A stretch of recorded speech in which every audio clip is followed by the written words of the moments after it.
Nagpapaligsahan yung dalawa sa laruan nila, oh.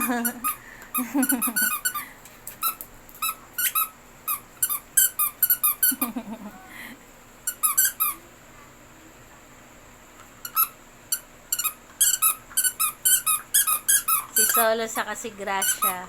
Ay, si Grace yata tong isa.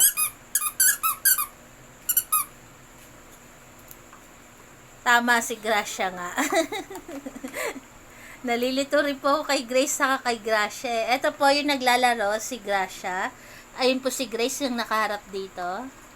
Katabi niya si Janelle na nakaharap sa pintuan. Ayan, may mga agaw na ng laruan nyo. Si Cherry, saka si Lips.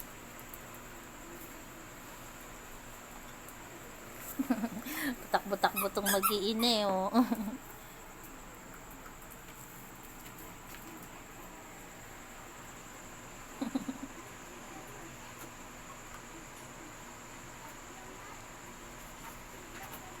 Busy sila sa kanilang laruan. Dito may mga mag-iina naman. May mag-iinang pumapasok sa karton. Pasaway ang mama nyo, paikot-ikot ang mama nyo.